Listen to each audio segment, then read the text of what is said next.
Hello and welcome to Searching for Service, brought to you by Rotary District 5950. I'm your host, Kelly Kirk. I'm Joe Kirk. Before we introduce who our guest is, Joe's going to remind us of our show's purpose. Our show's purpose is to unite people that are seeking service through stories of service. And we have great people on, just like Mark. Super excited to hear this interview. Mm-hmm. He's a really great guy, and I hope you guys enjoy it. Yeah, so we're having Mark Shockey on. He is the District 5950 Governor nominee for year 2025 and 2026. We hope you enjoy. Ready to go get it? I'm your host, Kelly Kirk. I'm Joe Kirk. We'll be back.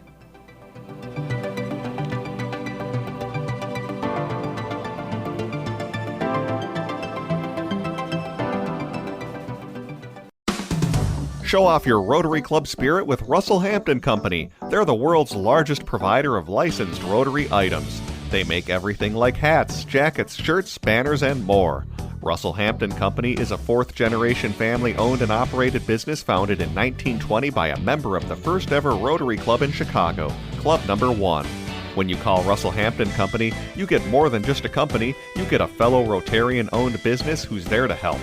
No matter if you're ordering for your entire club or just yourself, no order is too big or too small. Not sure what your club needs? Their team members can help and customize just about anything. They live by the Rotary 4-way test. They also give 10% of all purchases back to Rotary to support Rotary's global work.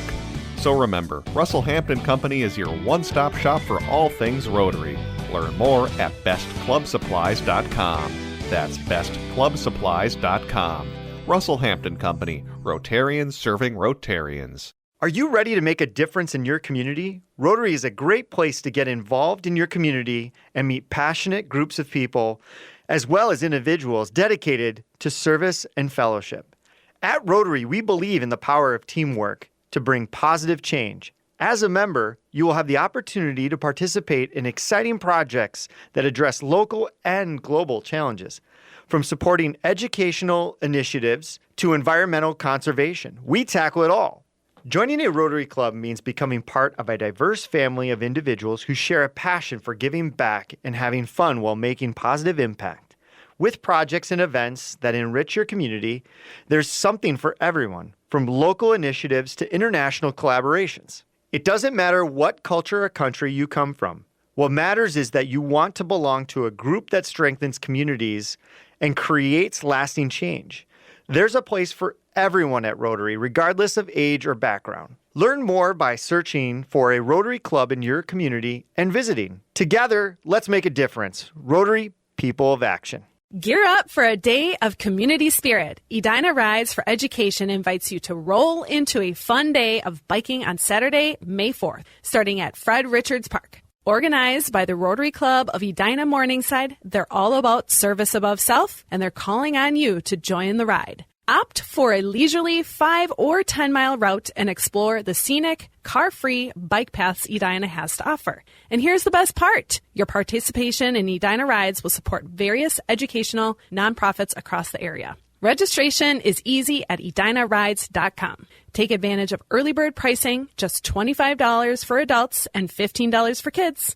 Plus, your organization can be part of the fun too. Sponsorship opportunities support Rotary's mission and local educational programs. Various levels offer lots of chances to promote your brand. So gear up and pedal for a purpose on Saturday, May 4th with Edina Rides for Education. More at edinarides.com. Hello and welcome back to Searching for Service, brought to you by Rotary District 5950. I'm your host, Kelly Kirk. And I'm Joe Kirk. It's just the two of us today. Yeah. Just the two of us. Before we go into who our guest is today, Joe is going to talk about our show's sponsor. Yeah, our show is also sponsored by Russell Hampton. They make all kinds of really great printing, or they pretty much print on anything that you can imagine. They're the number one. I mean, Rotary uses them for everything. And it was funny, actually. What was I just looking at? I was just looking at something and I turned it around and it was Russell Hampton. I'm like, of course it is. Like, it's everywhere. Everywhere. Yeah. So thank you so much for that sponsorship. And we appreciate it. We do. Take her away. So we have a very amazing guest today, and his name is Mark Shockey. He's in studio. We always love having our guests in studio.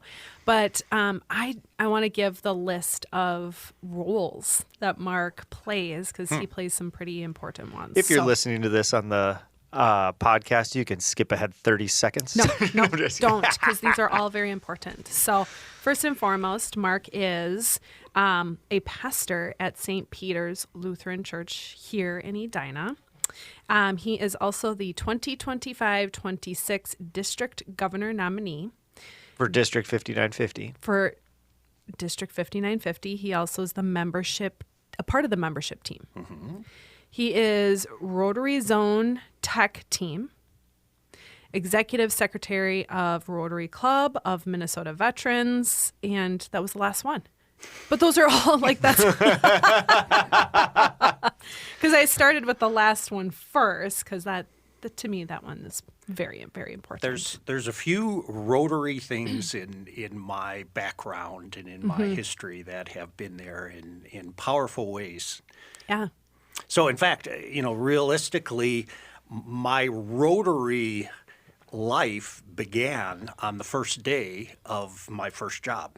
Well, my first full-time job. So which was? I am a pastor, and so I was installed on Sunday. Monday, I was getting my office kind of cleaned up and ready to go, and my parents, who had been there for my installation, came, and my mother sat down in the chair, and she said, "This carpet is disgusting. Go replace it and send us the bill." And I was like, "Oh, okay, that sounds good." So I went and I asked, "Where do you buy carpet?" So I walked down on Main Street in a town in Pittsburgh, Pennsylvania, and talked to the carpet salesman. And as we were walking back to measure the office, he said, "What are you doing on Thursday?" And I said, "I don't know." And he said, "I'll buy you lunch. Meet me here at this Italian restaurant." Well, he didn't mention it was a Rotary meeting. So that's how it began. And, and then it was you'll meet the funeral director and the police chief and the school superintendent and all kinds of great people in the community, even a great mechanic. And, come be a part of this. It's a great way to meet people. And we did. And the partnerships just grew incredibly from there. We talk a lot about how the vocational component of it does get overlooked sometimes now. It's definitely a subcategory of, the service is definitely the core piece of it. But it's amazing on how many people join because of their vocation. And I mean, it is incredibly valuable. We called it classifications. Sure. And the whole thing with that, in those days, it was very clearly there was only one person allowed from each profession. And so it was really quite an honor to be invited to participate in that way. And the great thing about it is, as a young professional person, I learned so much about leadership from Rotary, from seeing what others did and the examples, and then the training has just been phenomenal throughout the last 35 years that I've gotten from Rotary. Yeah, I agree. The training is really amazing. I mean, just the structure, and we've talked about this in other episodes, the structure of Rotary really lends itself to developing leaders because of the way that you have 3 years within your club. If you're going to be president, you kind of go through a cycle. You get to watch. You get to kind of soak everything in. Yeah. And then put your own stamp on it when it's your time, right? Yeah.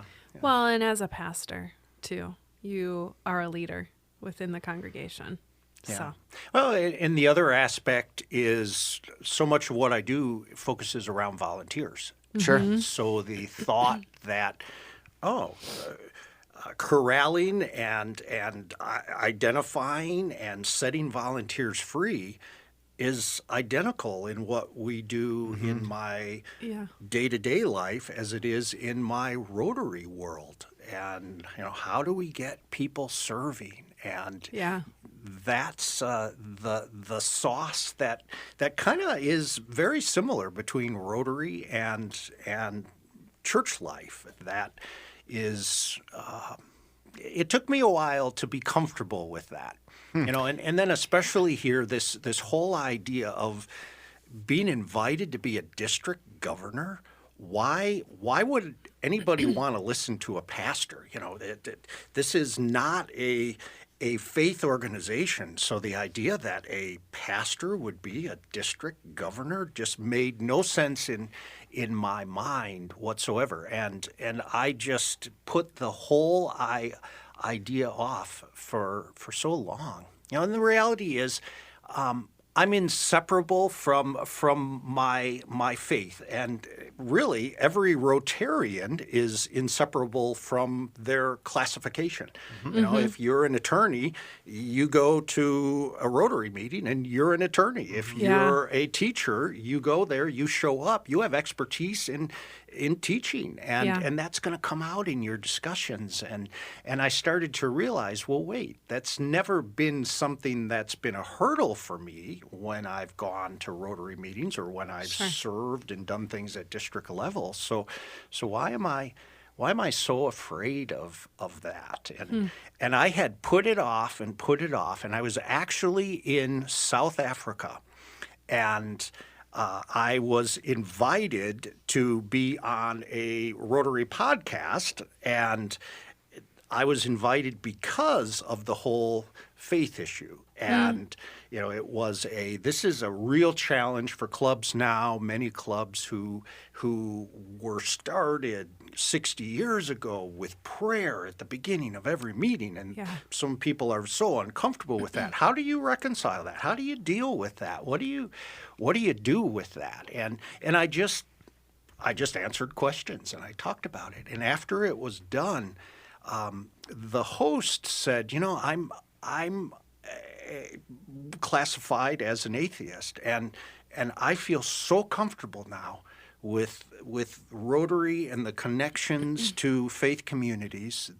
I just want to thank you. And at that moment, I thought, okay, this is different. So that was when I called the district governor from South Africa and said, okay, I'm in. Well, what do you mean? I'll send you my application. It's time I do this.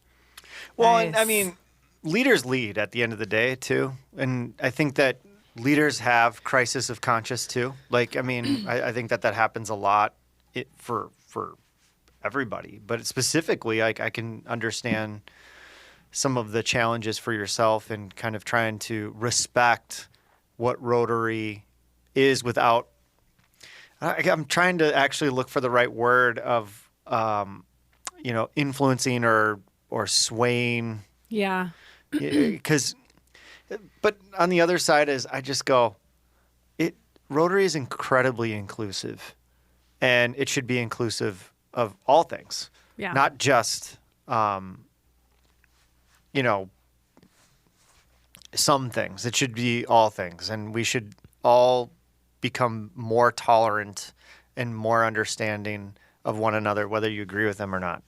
Yeah, and realistically, we've come into Rotary with that expectation. I mean, it is a part of the mission of what Rotary is. Diversity is very clearly communicated in everything Rotary, and so we enter it that way. Now, unfortunately, the faith community in many ways has a lot of reputations. They're seen as people who are judgmental or hypocritical. They're people who are, stay away because they're going to evangelize you. They're going to do all of that. Or the opposite. They're out of touch. They're old-fashioned. What would we gain from being with people like this? Well, generally a lot. That's what makes Rotary so rich, is the generations that are a part of it, because we all approach things differently, but in the end, it's all about service above self. Yep. And that's what we want to be doing. That's so good. That is amazing. And I love the story of your South Africa story with kind of getting that right person to, like, and I don't want to say like you convinced the right person, but you inspired the right person to see you for you too. Like that's what it is. It's not. It's a good way to put it. See you for you, and to see how your skills, your experience, and your background can serve and can be are necessary, in my opinion. I think I'm a big leaders lead. Like, I don't care about anything else other than can you lead, inspire, and help people become the best versions of themselves or steer them in right directions. And if you can do that, I mean, what else are we talking about? I mean, that's the whole point. Why are we questioning the occupation yeah. behind the leader? I just look at the 4-way test and I just go, are you honoring the 4-way test? Mm-hmm. Then what else are we talking about here? Mm-hmm. That's a great way to approach it. You know, the other thing, too, I think this has really equipped me to prepare for my district governor role, because we've got an organization that's 119, almost 120 years old, and an organization has to change in order to continue. It can't stay exactly the same, and so many clubs all around the world are looking at themselves and saying, well, how do we adapt? How can we be more attractive? How can we help people in our community that really support our community get involved in serving our community? And so that's what we do. Communities have changed, and so Rotary needs to change in the middle of all of that. And each club uses its own approach. And each one's different and diverse and unique, and that's the richness of what Rotary can really be. And then the other part is, I guess I felt comfortable that we don't really have to be afraid of that. Right. We have organizations that we partner with, like the Gates Foundation does incredible things for polio, and we've partnered with them in great ways. And through the years, Rotary has had partnerships with faith communities as we've done things all over the world, and with disaster relief and all sorts of things. And similar goals, right? Like, I mean, exactly. And when you stay on the goal versus, the how, I think we get wrapped into that too often. And it's like, at the end of the day, who are we trying to serve? Who are we trying to help? Who are we trying to make sure has clean water, has polio vaccines, has whatever? And does it matter? Like, should it matter? Like, right. I guess I like to ask myself those type of questions too. Is like, should it matter? Are we a little oversensitive about some of those things? Probably. And here's a way to think about that. If we're focused on those who are serving, we're focused on the wrong thing. Our focus needs to be on those who have needs. And how do we help them instead of, should I be helping them? Well, if you see the need, you should be helping. Step in there and do something. I'm following. Yeah, I follow that. I get it. Yeah. No, that's good. That's a good North Star too, right? Like, because I do think we all get pulled, like we all get selfish. We all get selfish down the line. I mean, no matter how much we give and whatever your beliefs are, or whatever you feel that make you, and that could be faith, that could be your community, that could be your family, it could be anything. And if any of those things kind of come under like any kind of a sense of threat or scrutiny, you get defensive naturally, right? So then I really do think, Mark, you've got it right on the money, where you got to keep your eye on the ball of what we're actually trying to accomplish. And if you do that, the rest of that just kind of disappears, doesn't it? Yeah. And you kind of, and actually you have an openness to go, interesting. This actually did work. I was looking at the Rotary vision statement earlier, and it's interesting because it begins with the words, together we. Together. Oh, that means there's all sorts of people, so it feeds into the whole diversity. And ultimately it comes around to what we see is a better world. And, and that's why we get into Rotary, is because we see a better world. And I bring my faith background that also has that desire of a better world for people. And together, amazing things happen. So it's I can't really separate this out. I can't say, well, this is my Rotary life and this is my professional life, because from day one, like I said at the very beginning of our discussion, they've been linked together. I agree with that. That's what I'd say it's the same. I'm having been some the, aha been the same moments thing for me from too. From bits and pieces of our conversation too. So you're right. It But it shouldn't should be, have. Yeah. because then it's not authentic. And I think the only way that you can truly build community is through authentic selves of people. And you can have that conversation around, any group of people. They've got to be able to show up respected, feel safe, feel heard, and feel like they have a voice that they can serve with. And if I think that's an easy thing to accomplish, is we're just open-minded. And I love, one, that we're having this conversation, too, that I think that this is the thing that Rotary is actually just thirsting for, is more of these type of conversations where, hey, it's all there.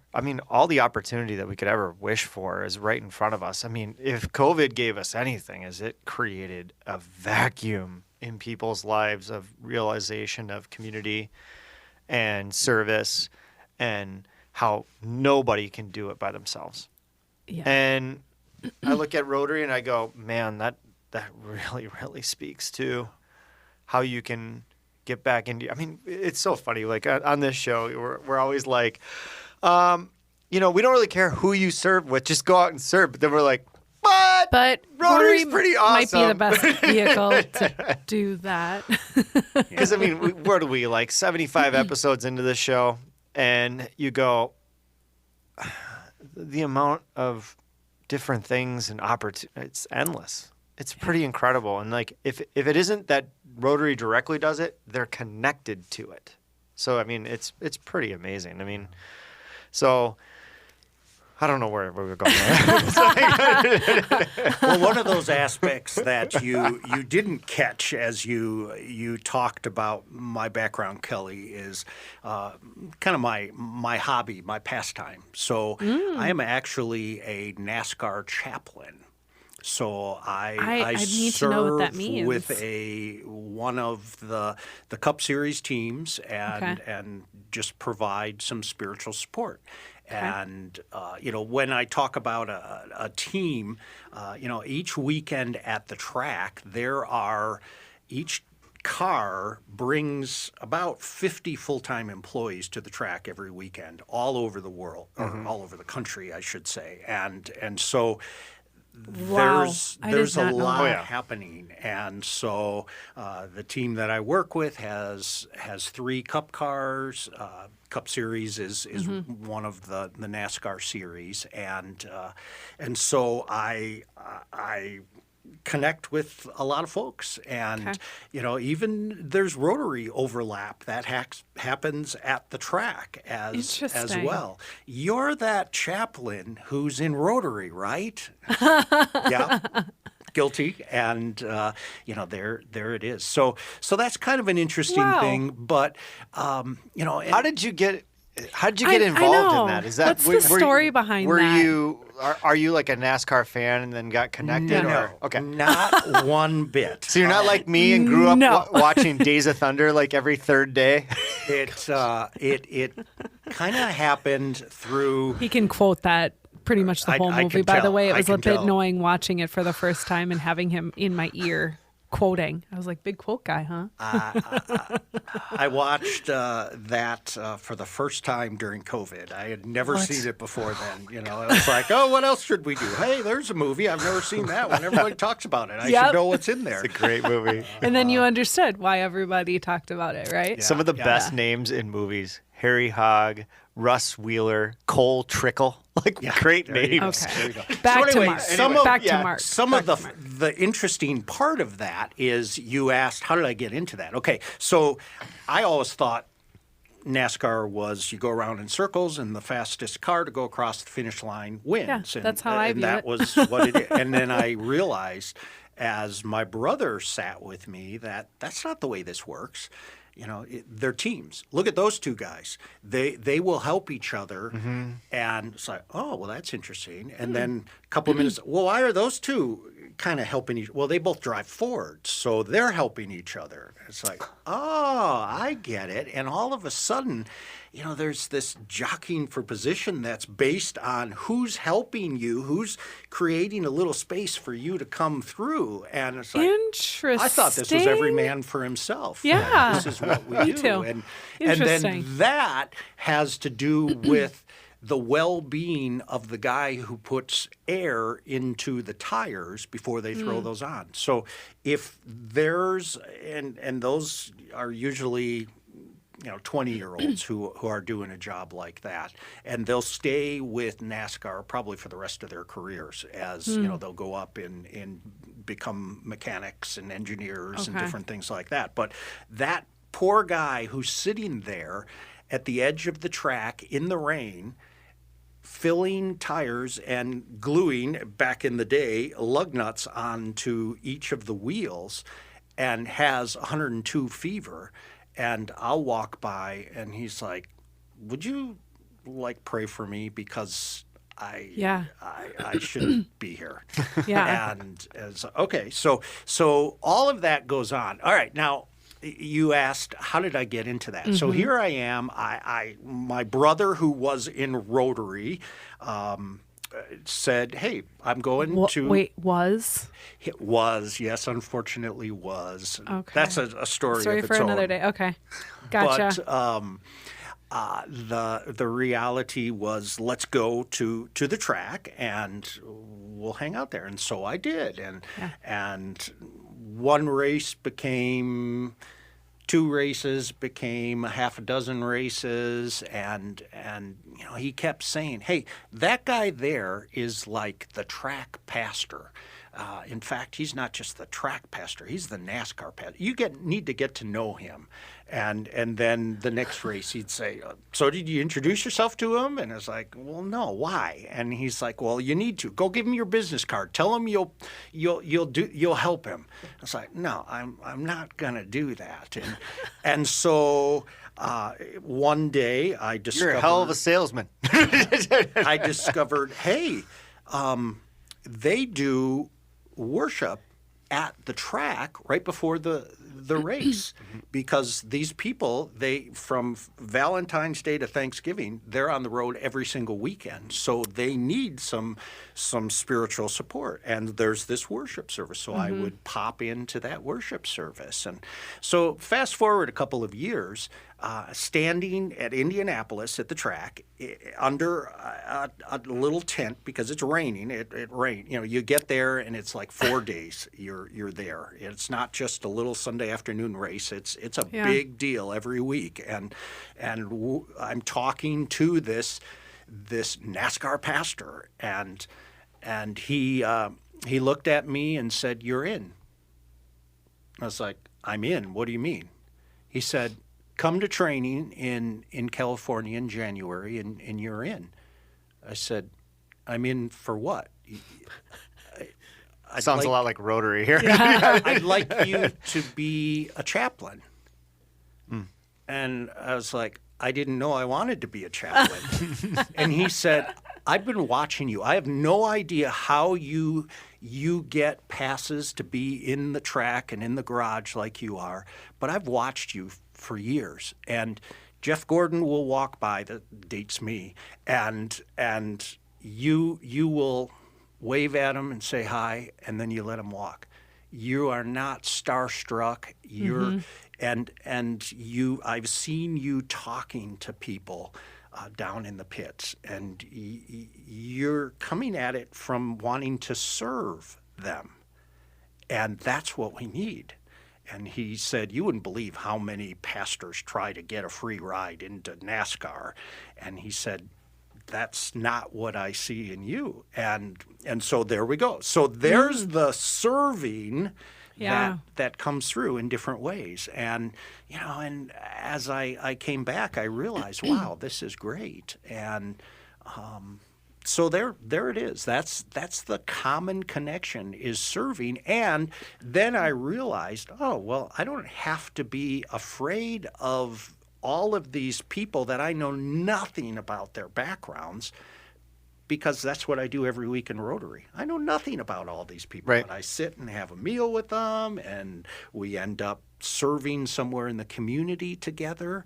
And I can do this even with a group of people. I mean, I know where to put gas in my car. And yeah, in high school, I learned how to change the oil. That's about it for cars. I am not one of those kind of people. I like to drive fast, but that's the only common denominator I have with the racing community. But I care about people, and I want to serve people. And that's, I'd have to say Rotary helped prepare me for that kind of a role. That's amazing. That's such a cool story of how... Gosh, it is. It's just, I always love how serendipitous life can be. Mm-hmm. And I love the stories that we get to hear on here, and just how did you get connected to that? Oh, funny story. It's actually kind of very random. Yeah, but not at the same time. Yep. There is, there's these little things that are so does Rotary need to get start sponsoring some NASCAR races here so we can get... I know. I think so. Yeah, I think that would be a hard sell. It's, there's a lot of money in the NASCAR world, and I've heard those sponsorships. They're pretty pricey. Don't get cheap on me now, Rotary. Work on searching for service first. There you go. Well, hey, I mean, speaking of that, all right. Yeah. Sounds like we need some introductions here. NASCAR do you want to sponsor us? I'm kidding.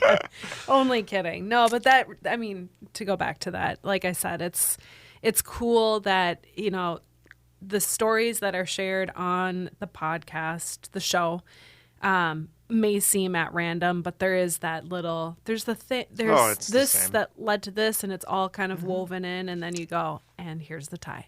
There it is. So, and it all makes sense. We've kind of set the scene here, and I want to ask, how does all of this inform the type of district governor that you hope to be? I think a big part of why I even said, yes, you can consider me for this kind of role, was just seeing all of how individual clubs can at different times be so energetic and so focused on serving, and then 2 years later they're really struggling. And it's not because there's a different president in there. It's just because, for whatever reason, situations have changed, and they've kind of lost that serving edge, and are ready to hang it up and say, this isn't fun like it used to be. This isn't what we do. And that's what I see, is being able to come alongside clubs and help them just focus in on what we can do together to make a difference in the world. Yeah. And, it's not going to be the same as you were doing 2 years ago or 20 years ago. So what new needs are you discovering? What are you finding all around you, and just step in and make it happen? One of those examples that I look at is from time to time, every few years, I'll sit down with Edina leaders and say, so what's the biggest need that you see, or what are the top 3 needs that you see in our community, and they'll share their They got 'em. ideas of Yeah, ideas, yeah. and one of which was our school districts need to work more with seniors. And I said, what are you talking about? And this was the time. Seniors have to learn technology. So this was 10 years ago. And our students... We're talking about Senior citizens. Yes, senior citizens, correct? not senior not high 12 school not 12th seniors. graders. I'm sorry. Gotcha. Yes, yeah. School, I get it. Yeah, I was following, but I was like, I want to make sure. Yeah, I want to make yeah. certain. And so that just opened my eyes to, well, wait, a organization that's focused on children is concerned about their neighbors not being able to figure out technology, not being able to get their prescriptions, not being able to fill out the forms before they go in for their surgery.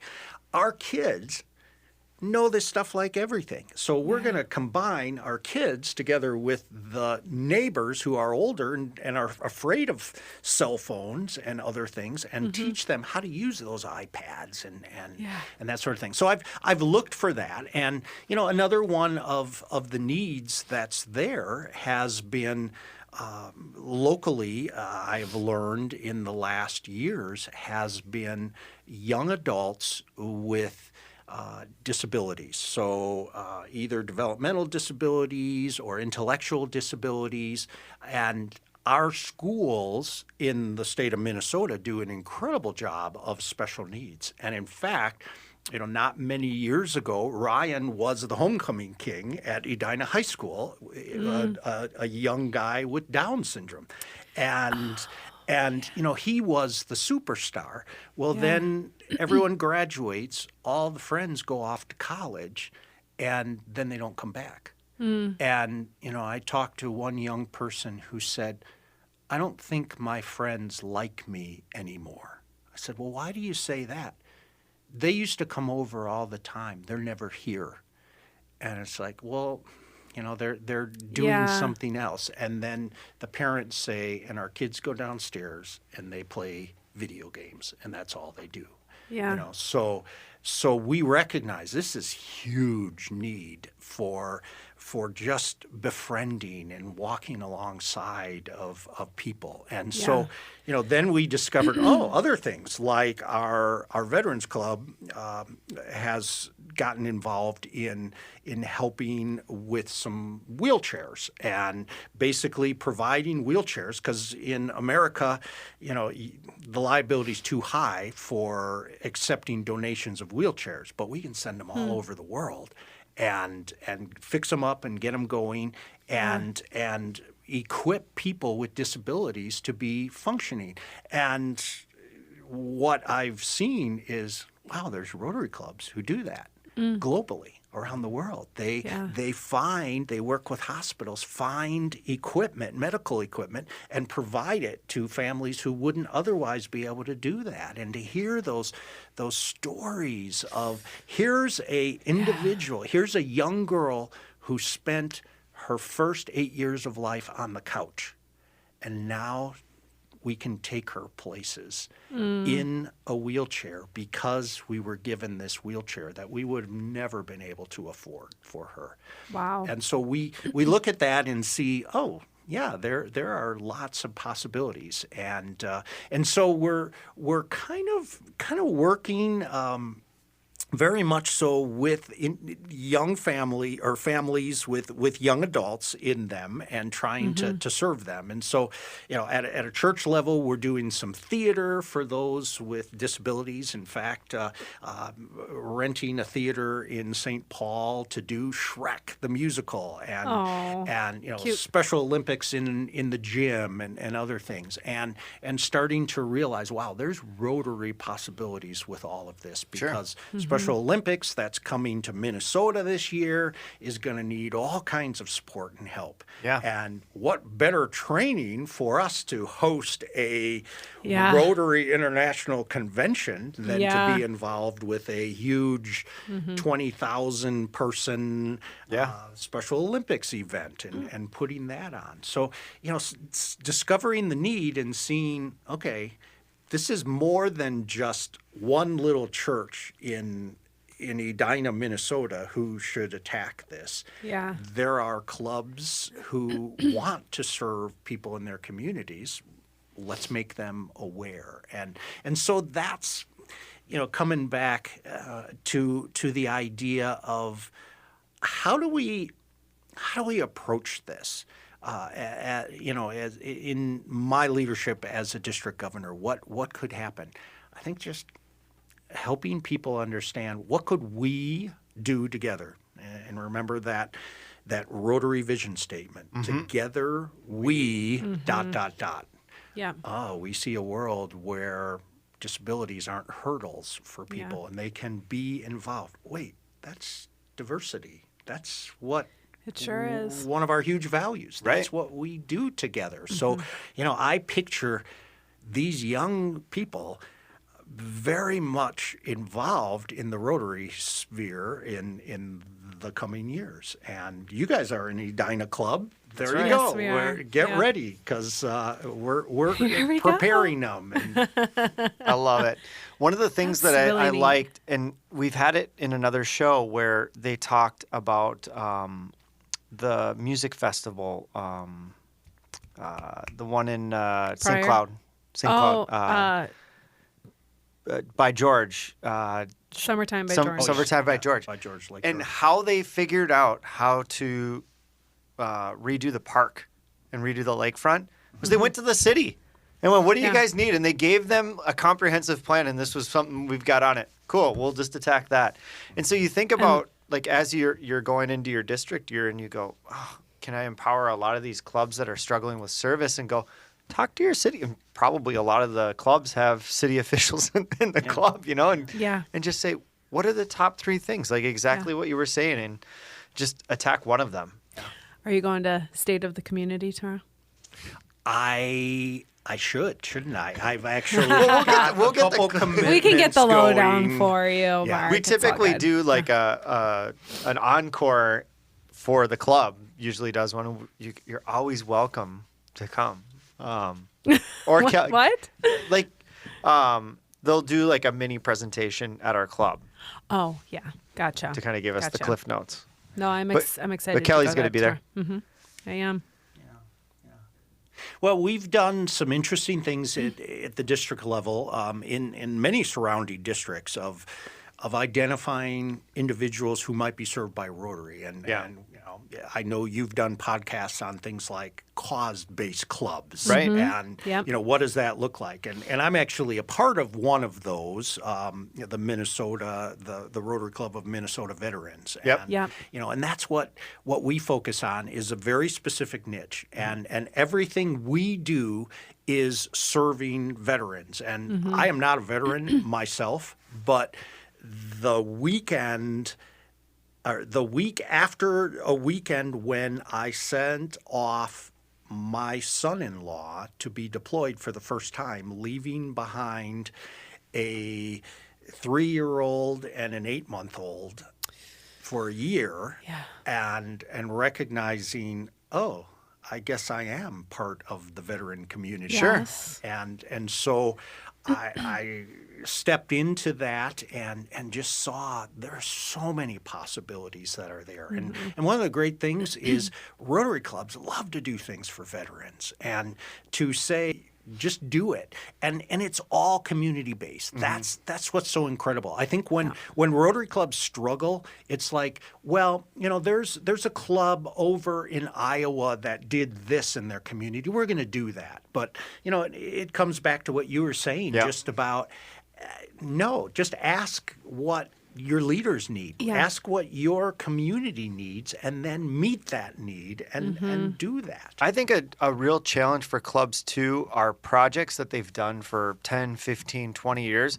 And maybe for that first 5, 10 years, it was incredibly impactful. And then now they just do it because it's muscle memory. And they don't ask the question of, does this have the greatest impact? And if not, are we willing to change that? But maybe it does, right? Like, I mean, I think of all kinds of stuff that our clubs does, and it's been doing it forever, and it seems to have a very huge impact. But to have that recognition every year, and I think that goes back to leadership. I mean, I think the whole kind of crux of this whole entire podcast has been, leadership, and that it comes in many forms, and we need them all. Yeah. And even go back another step before that, when we were talking about the makeup of the individual Rotarians. We are best when we represent all kinds of different professions. Well, and the communities that we serve too. Yeah, in the communities. And when those individuals are the ones who are identifying the needs around them, that they're seeing, hey, what if we would do this for these people? Boom, it gets richer and better, but you have to keep recreating that. You have to keep looking at that. I do really enjoy what we've got about 4 more minutes. We're fine. Okay. I really do like how Rotary is exploring the cause-based club, because I think that I'll be interested to see like how all of that begins to shake out, because as we create more and more cause-based clubs, then people have more than just one interest, right? Like, and now you can join a club that identifies with a specific interest, like veterans or LGBTQ.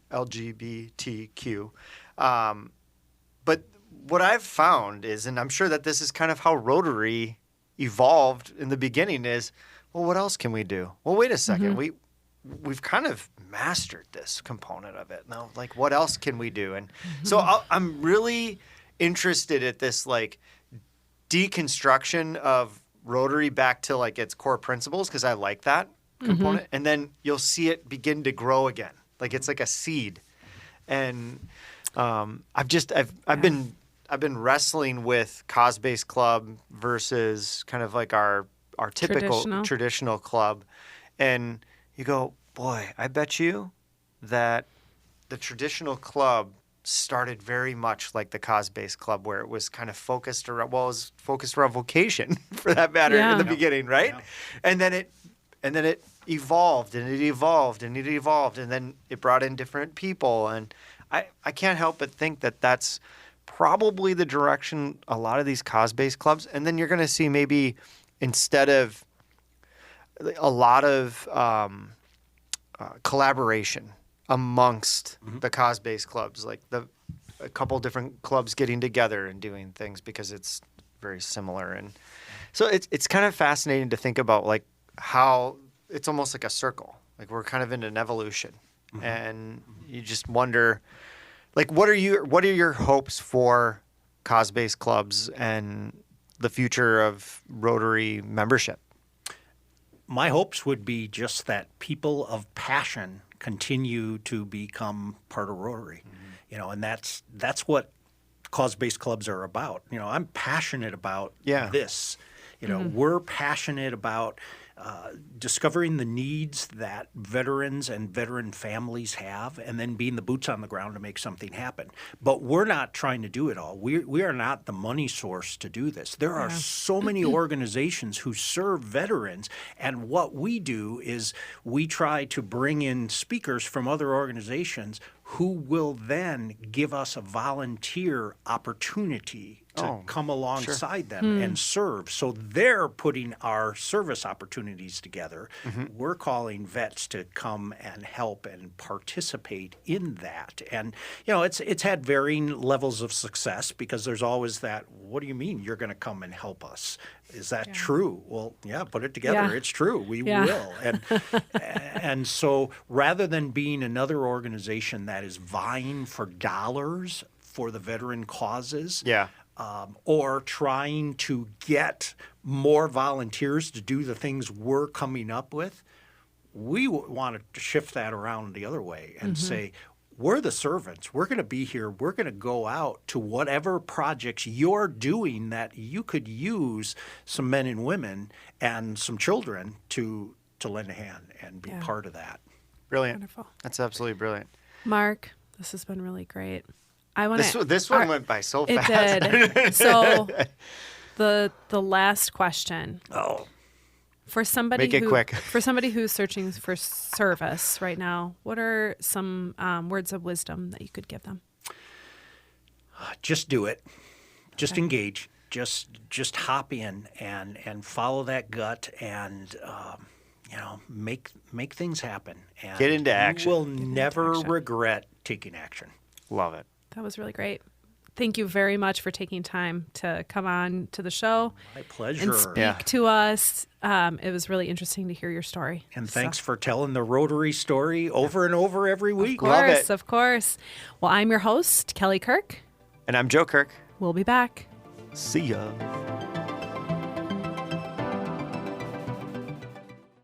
Join Edina Rides for Education on Saturday, May 4th at Fred Richards Park for a leisurely 5 or 10-mile bike ride. Edina Rides is organized by the Rotary Club of Edina Morningside. Gear up for a day of community spirit. And here's the best part. Your Ride with Edina Rides supports local educational nonprofits like the Edina ABC program. Their goal is to increase the number of well-educated minority students and make it possible for deserving students to reach their full potential. Current student Joyelle, a high school junior, says she's proud to be part of the Edina ABC program. She says it's been a joyous experience providing her with amazing opportunities from diverse classes to exciting events and meeting wonderful people. Your participation helps sustain organizations like Edina ABC. Registration is easy at edinarides.com. Take advantage of early bird pricing, just $25 for adults and $15 for kids. So gear up and pedal for a purpose on Saturday, May 4th with Edina Rides for Education. More at edinarides.com. Up your game and show off your Rotary Club spirit. Did you know there's a one-stop shop for all things Rotary apparel? Russell Hampton Company is the world's largest provider of licensed Rotary branded merchandise. From apparel like hats, jackets, and shirts to banners, tents, and awards, they have it all. And most things are customizable. And they can handle orders of all sizes. Russell Hampton Company also has deep connections to Rotary. In 1920, the company founder was part of Rotary Club number 1 in downtown Chicago. Russell Hampton Company models their business on the Rotary 4-way test and gives back 10% of all purchases to Rotary, supporting its global work. So the next time you and your club are out on a service project, arrive with the right swag from Russell Hampton Company to promote your club and Rotary. Even non-Rotarians will want some of your cool hats, shirts, and jackets. Learn more at bestclubsupplies.com. That's bestclubsupplies.com. Rotary is a place for all community-minded people who want to serve their areas with the support of an international organization. Join Rotary to find service. Join Rotary to find inclusion. Join Rotary to find leadership. Join Rotary to find fun. Join Rotary to find friendship. Join Rotary to find a better version of the world. Find a Rotary Club near you at Rotary.org and click on Club Finder. There is a club out there for everyone. Find your fit with Rotary. Rotary.org. For decades, eradicating polio worldwide has been Rotary's cornerstone cause. We are incredibly close to ridding the globe of this virus, but we need everyone's help to get us to the goal. World Polio Day is October 24th. Please consider making a new donation to Polio Plus or increasing your already generous giving. Go to endpolio.org to be a part of this historical eradication of polio. You will help get vaccinations to the most remote parts of our world and help fulfill a promise we made to end polio now. 2 drops and it stops. Hello and welcome back to Searching for Service. I'm your host, Kelly Kirk. And I'm Joe Kirk.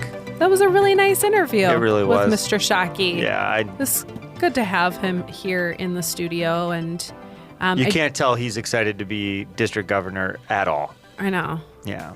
And I did enjoy hearing more about his background in service on the ministry side, too. Well, yeah, and I loved what he said about you can't separate the person from the vocation. And, you know, his vocation is pastor. And so it's like, of course he's going to bring that into Rotary. And but he's so eloquent, and I'm really excited for him to be district governor. It was great. Me too. Great show. We enjoyed having Mark on, and we hope you enjoyed it as well.